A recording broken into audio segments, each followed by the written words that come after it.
What's up, everybody? Welcome back to the channel. Today I'm doing my weekly review of my portfolio, where I go over all my trades for the week, talk about how my portfolio did. I think I'll even dive into my Netflix play I put on this week on Thinkorswim, show you the P&L graphs, and let's go ahead and jump right into it. So first off, I always start off by showing my daily snapshots. I know people like to see these. So Monday we were off, so hopefully everyone had a good time.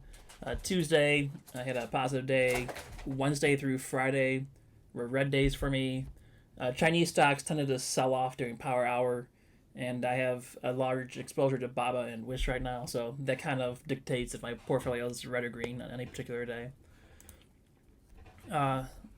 Progress report overview. This week I lost 4,400 at my net lick. That's about a 2% loss.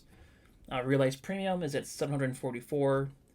And it's been a while since I made a contribution, so next week I may throw in a couple thousand as a contribution because I haven't contributed since July 9th, it looks like. So I should probably put some more money back into this account.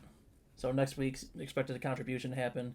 I think it's important for everyone to know that you should consistently contribute. I'm kind of sporadic in when I do it, but ultimately I'm still trying to put money into the account to help it grow as well.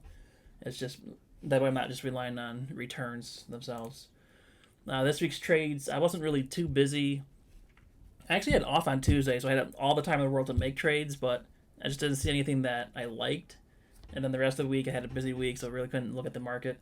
So this just goes to show, you don't have to be that active to actually be in the market, which I also don't mind showing. So first off, I did close some PLTR puts. It cost me $4 per contract to close. So it cost me, what was that, $12 to lock in $74 gain. In the off chance that PLTR decides to dip below 22 by September 17, why not just pay the $4, lock in that gain, and be done with it? So that's why I put that on. Intel, I think I put on some pretty safe Intel puts here at the 50. If Intel was to drop, I'd be fine taking Intel at 50. So again, seems like a pretty safe play to me to put on.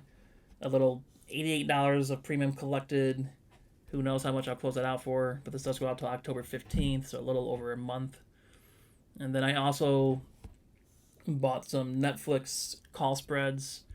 I sold the 620, bought the 625 to limit the risk, and collected $1.76 per contract. I put 5 of those on, so that's actually a lot more than I tend to put on Netflix, but that's only because it's a spread with defined risk, and I'll go into that at the end of this video, showing exactly what the P&L looks like. The good thing about having so few trades is it's pretty easy to calculate the realized total. Yep, 74, 73, that looks right to me. Not a huge move at any better than a red week at least. Here's that sheet for this week's trades. Not too exciting, but for Palantir, you can see I put that play on back on 8/23, so it's been sitting there cooking for almost a month. And I originally collected $30 premium, so sold it for 30, bought back for 4, so $26 per contract.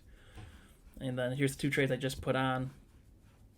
I'm getting kind of lazy on doing my spreads now. I'm putting them into 1 row, whereas before I used to put them into two rows, like the short and the long. I think it's just easier to track, and I get the same results I need for tracking. Current positions. Here's a snapshot of my current positions. Things to talk about on this one. Obviously, we got the zebras down here. We got the let me go back one. We got the BABA zebra. This was at one point up 3,500. Now it's back to being flat because BABA dipped below 170 again. We have 20 days left on these 2 zebras here, and that's when you start to look at, do I need to close these down and reposition them? Since BABA's right at the money, I don't think I need to reposition that one anytime soon. But the Netflix one being down 20%, that might be worthy of repositioning next week and move it back out to 45 days. So next week you might see me close out this Netflix one. Whether or not it's up or down, it doesn't really matter. It's just a matter of repositioning the strikes to get the deltas back where they should be. And then we have the V play. At one point this was actually positive today, or actually I think yesterday, and now it's back down again. We've got 2 plays expiring next week. Virgin Galactic 20 puts. I probably should have closed those out because it's $1 a day now, but I mean, they're still on because I'm using only 20% of my buying power, so I'm fine with holding until expiration. I got the 11 puts that I've been rolling forever. and those had a bad day today, so they're basically flat. So you'll probably see me roll that next week out again. On the plus side, at least these Wish calls are like free money, because Wish is apparently not going above 10 anytime soon. So we'll just watch that decay. Pins, I'm not too worried about that. What else do we got going on here? I did put on some Virgin Galactic 15 puts in my Roth IRA. Not usually a stock I play in my Roth IRA, but at 15, the premium I got for it was like 23 cents. So that's like what was it, like 1.2% return on the money, but it's a 45-day hold situation. Seemed like a decent play for the Roth IRA. And then here's just a snapshot of my Interactive Brokers account. Unrealized P&L is now at negative 8,000, and that's due to, well, let's say Wish, because there's 6,000 right there. Well, yeah, 6,000 of the 8,000 right there is just Wish alone. So, and then AT&T, we got some calls that are down quite a bit. All right, with that done, let's go ahead and jump over to Thinkorswim and show you this Netflix play I put on. All right, so here we are looking at the Netflix chart. And when I put this trade on, this candle was the one that was being made. The other stuff here we didn't have access to at the time. So this candle was just kind of sitting right here. If you look, it's above like the previous high. And it was doing it on very little volume. So I think if volume picked up, it was going to head back down. So I was fine with playing pretty close on my call spread above at 620. And that would be virgin ground up there. So in the event that Netflix does pop up, like, it's possible they'll shoot through by 620, 625, and I'll take max loss on the trade. But that's why I bought the long position on the other side. So if the worst case scenario does happen, I do limit my loss on this trade. And again, I think Netflix wants to be down here in like the 550 range. And you can see by the volume profile here that there's a lot of action here. Like, that seems to be like fair price right now in Netflix. It also likes to trade around 520, but theoretically, I think it's going to be down to one of these 2 points within the next month. So that's why I was fine with selling the call spread on against this. Now, let's go ahead and look at Analyze Trade and put this guy on real quick. So I sold the October 1st, which was 28 days when I sold this. And it's the 620. And then I bought the 625. And looking at the prices I got filled at, I sold these at 1207. I bought these at 1026. And I'm going to click on risk profile. Alright, so here's what my P&L looks like. I changed this to 5 contracts. And if you look at the blue number here, this is the number at expiration. Pink is the number at whatever date this is. Here, we'll put this on Monday, why not?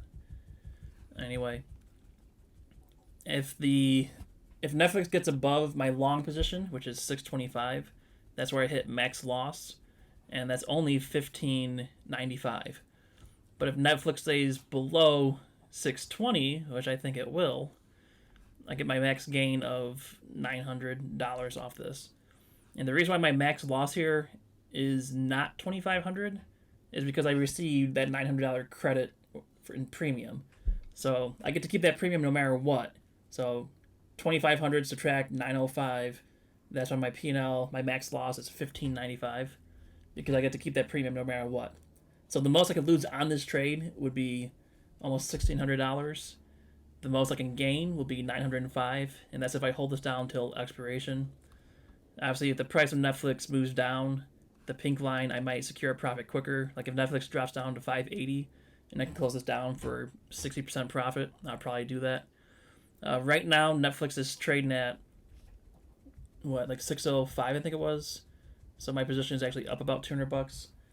And that's basically what this spread is. The max loss is defined by the difference between your strike prices. So I have 620, 625. The difference is $5. Multiply that by 100, so that's 500. I did 5 of these, so 500 times 5 is 2,500. And then you subtract the premium that you received. And according to this, that was $900. So there you go. That's what the Netflix call spread looks like. And basically, I'm just going to ride this one out. I think Netflix is going down. If I'm wrong, I'm fine with taking that max loss if needed, but I don't think that'll happen. If I did, I wouldn't have put on the trade. All right. So I think that wraps up this video. If you guys have any comments, leave them down there. I'd love to respond. Let me know if there's any big plays you guys put on. Did you lock in some gains? I'd love to hear about that. So thank you for watching. Like, subscribe, and have a good weekend, guys.